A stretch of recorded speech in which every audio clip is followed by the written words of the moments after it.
since I'm standing between you all and dinner, I'll be brief.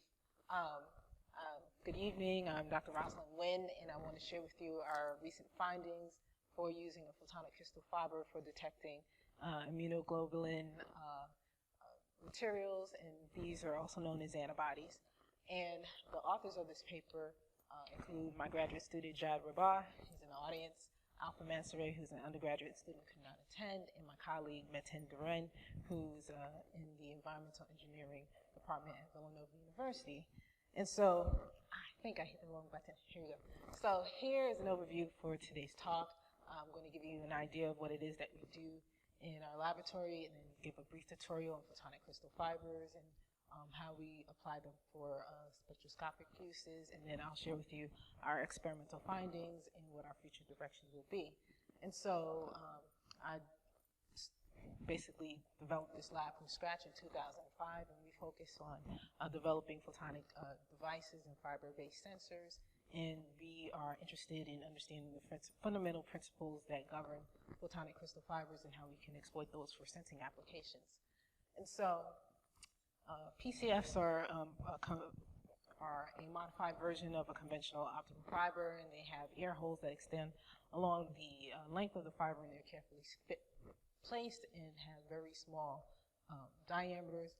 And depending on their arrangement, you can have unprecedented access to the evanescent field and to the optical field, depending on if you have a low index core fiber. And so we're interested in using these fibers for spectroscopy applications, where we are interested in chemical sensing, and these sensing applications are governed by the fundamental principle of absorption, or Beer's law, and these fibers lend themselves to extended interaction lengths, and we can measure absorption as a function of wavelength and determine different types of materials using this this fiber as a sensing platform.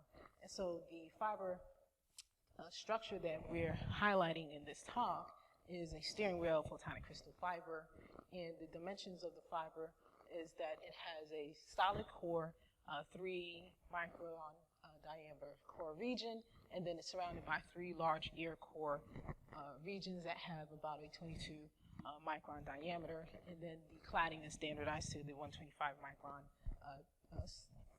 length. And so we are using these fibers to detect antibodies, and basically they have useful applications, broad-based applications in terms of pharmaceutical quality control and environmental water quality monitoring.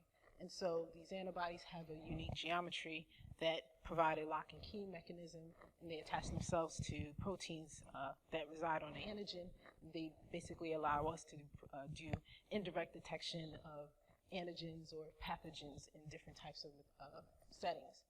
And so there are a couple of conventional methods that exist for monitoring these indirect antigen detection methods, and the most reliable one is the ELISA method, and basically it requires a number of additional materials to label the antibodies, and it takes up to 4 hours and requires a significant amount of skill. So what we're presenting is an alternative method using this PCF fiber as a platform for the sensor to identify these antibodies, and it's real time.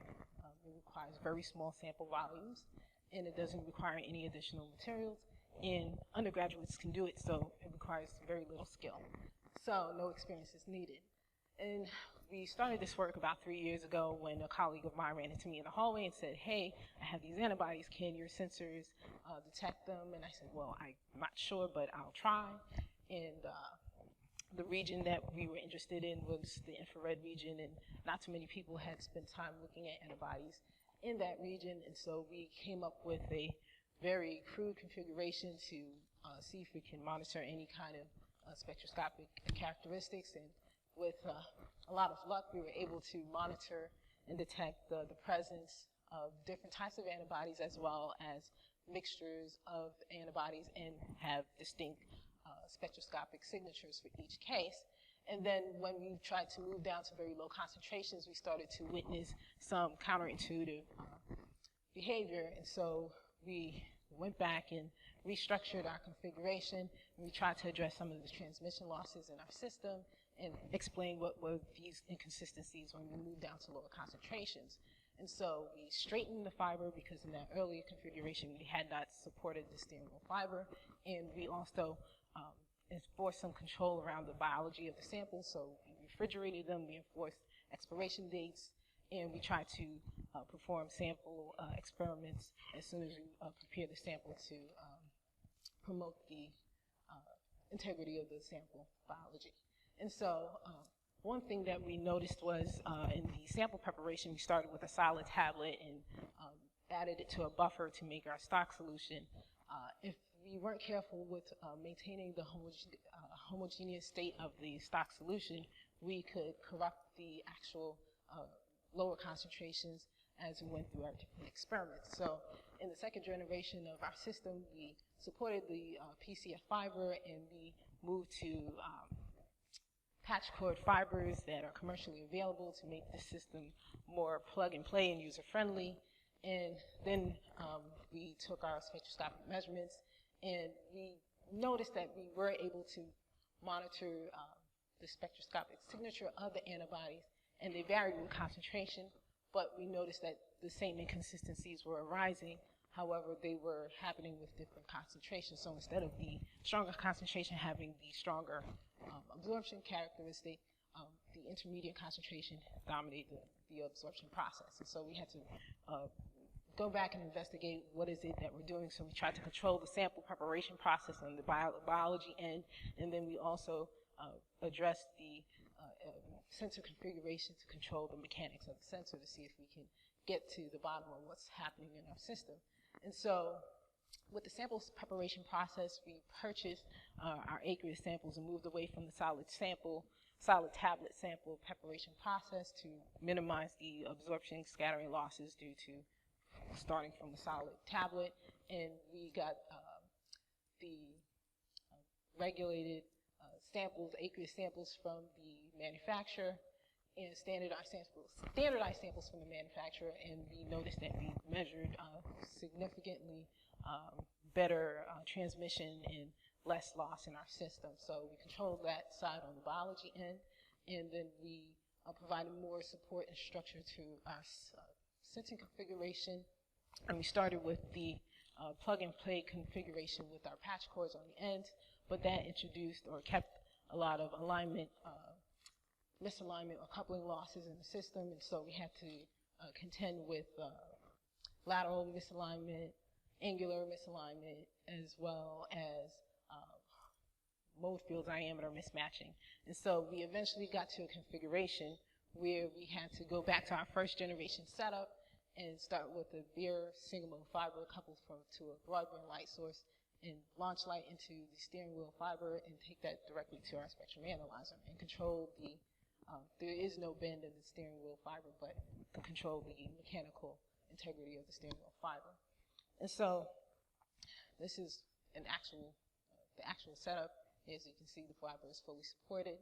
And with providing full disclosure, the broadband light source that we used wasn't a conventional flat broadband light source, but it consisted of 4 separate LEDs emitting at unique, specifically different emission windows or wavelengths. And so we have this initial spectral profile that is part of the signature. And so we work at the end of this discussion, you'll see that we do some signal processing to get rid of that artifact. And so this blue line is what you see here is the output or the transmission spectrum for the unfilled PCF fiber. And as you can see, the PCF fiber has some water content and has some significant absorption happening in the 1400 to 1450 nanometer region, which is overlaps with the water absorption spectrum. And so we have a water absorption profile from HITRAN, which is a spectral reference database, and we see that it strongly overlaps with some of the primary absorption peaks in our spectral signature. However, we do manage to measure absorption outside in the secondary window when we look at absorption due to placing mAbs inside of the photonic crystal fibers. And so we're encouraged by seeing this absorption characteristic in a window unique and separate from the water profile window. And we were able to take out the absorption characteristics separately from that and see that it's stronger outside of the water window. And then we were able to repeat these measurements for 3 different sets of antibody samples at 3 separate times, and we were able to see that there's some consistency in our measurements.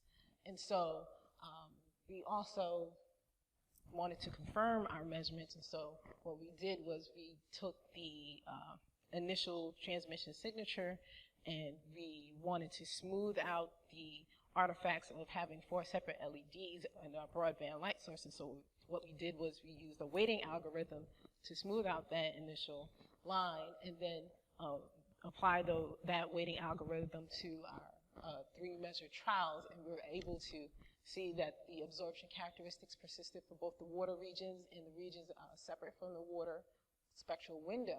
And then we were also glad to see in trial 2, on that day they were doing heavy construction outside of our building, replacing pipes underneath our building.